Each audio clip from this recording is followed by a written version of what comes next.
안녕하세요. 저는 결혼 1주년을 눈앞에 둔 평범한 아내였습니다. 남편과의 인연은 8년 전 경기도 이천의 한 회사에서 시작되었습니다. 처음 만났던 그날, 웃으며 인사를 건네던 그 사람을 지금도 기억합니다. 우리는 자연스럽게 가까워졌고 연애를 시작했습니다. 그리고 연애 6년 차, 서로에 대한 확신을 품고 1년간 동거를 하며 결혼을 준비했습니다. 그렇게 2년간 동거 끝에 우리는 정식으로 부부가 되었습니다. 결혼 생활은 소박했지만 따뜻했습니다. 맞벌이를 하면서 힘든 하루를 보내도 주말이면 함께 마트를 돌고 장을 보고 맛있는 것을 사 먹으며 작은 행복을 나누었습니다. 가끔은 뮤지컬을 보고 연극을 보고 야구장에도 갔습니다. 아이도 없던 우리는 둘만의 시간을 천천히 쌓아가고 있었습니다. 남편은 저보다 2살 어렸지만 나이나 성격 따위는 아무런 문제가 되지 않았습니다.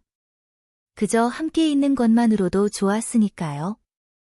하지만 사랑은 시간이 지나면서 조금씩 모양을 바꾸더군요. 뜨겁던 감정은 식었지만 대신 믿음과 의지로 서로를 지탱하며 살고 있었습니다. 그게 평범한 부부의 모습이라 생각했어요. 그러던 어느 순간부터였습니다. 남편이 휴대폰을 숨기기 시작했죠. 함께 소파에 앉아 있을 때도, 누워 있을 때도 꼭 제가 볼 수 없는 방향에서 채팅을 했습니다. 처음엔 대수롭지 않게 넘겼습니다. 아니, 정확히 말하면 의심하기가 두려웠던 것 같아요. 혹시나 하는 불안이 현실이 될까봐 외면하고 싶었던 거죠.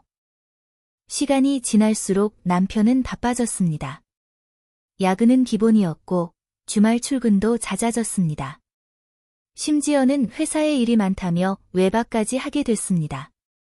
저는 그저 이해하려고 애썼습니다. 같은 회사에서 일했던 만큼 업무량이 몰릴 때가 있다는 것도 알고 있었으니까요. 새벽 2시까지 이어지는 회식, 새벽 4시에 끝나는 송별회, 밤 12시, 1시를 넘기며 이어지는 야근. 그동안 저는 아무것도 묻지 않았습니다. 힘들어할 남편을 배려한다며 전화 한 통 넣지 않고 묵묵히 기다리기만 했습니다. 그가 돌아오면 지친 얼굴로 쓰러져 잠들었고 저는 조용히 이불을 덮어주곤 했습니다. 그러던 어느 주말 남편은 광주에 간다고 했습니다. 회사 선임이 집들이라고 임원도 참석한다고 했죠. 저는 이상하다는 생각이 들었지만 어쩔 수 없이 보내주었습니다. 하지만 돌아온 남편은 또다시 휴대폰을 감추며 누군가와 대화를 이어갔습니다. 여자의 직감이었을까요? 이번에는 더 이상 외면할 수 없었습니다. 저는 치킨을 주문한다는 핑계로 남편의 휴대폰을 몰래 들여다봤습니다. 그곳엔 낯선 이름이 있었습니다. 이지연. 그 이름 아래 남편은 이렇게 적고 있었습니다. 보고 싶어. 사랑해. 광주 언니네 인사드리러 갈 때 입을 옷을 사야 할까? 순간 심장이 무너져 내렸습니다.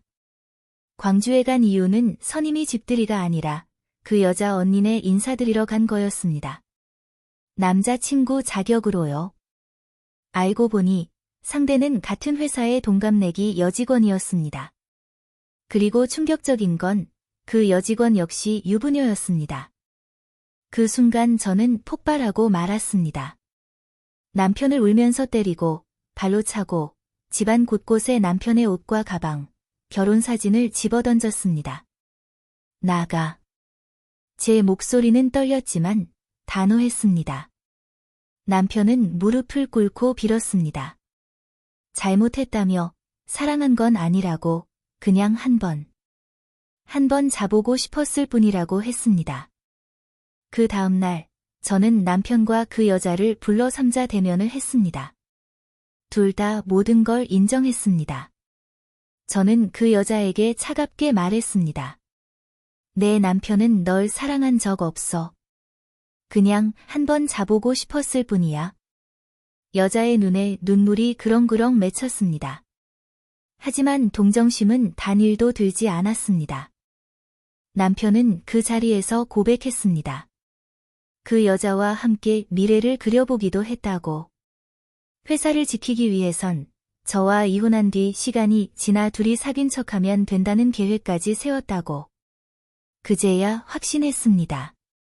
아, 이건 끝났구나. 붙잡아도 소용없고 애써도 아무 의미 없다는 거려. 그날 이후 저는 짐을 싸들고 집을 나왔습니다. 지금은 작은 방 하나를 얻어 혼자 지내고 있습니다. 매일 밤 울었습니다. 잠도 못 자고 밥도 넘기지 못해 결국 정신과 치료까지 받게 됐습니다. 억울하고 분하고 슬펐습니다. 한순간에 무너진 제 삶이 원망스러웠습니다. 하지만 시간이 흐르면서 조금씩 마음을 다잡기 시작했습니다. 버텨야 한다고, 견뎌야 한다고 제 자신을 다독였습니다. 그런데 오늘 남편에게 전화가 왔습니다. 인터넷에 글 올렸냐고 물었습니다. 어떻게 알았냐고 했더니 그 여자의 언니가 제 글을 읽고 연락을 해왔답니다. 그 여자의 가족조차 이제야 알게 된 겁니다. 자신들의 가족이 한 가정을 무너뜨린 상간녀라는 사실을요. 이젠 둘이 어떻게 살든 신경 쓰지 않습니다. 바람핀 남자와 유부남 꼬신 여자가 과연 행복하게 살 수 있을까요? 저는 제 상처를 치유하기 위해 움직이기 시작했습니다. 위자료 소송 준비도 하고 있습니다. 회사에도 필요한 순간이 오면 알릴 생각입니다. 결혼 1년. 짧지만 평화로웠던 제 가정은 산산조각 났습니다. 하지만 저는 이제 제 자신을 위해 살아가려 합니다. 비록 지금은 아프고 외롭지만 언젠가는 이 모든 시간을 이겨내고 더 나은 사람이 되어 있을 거라고 믿습니다.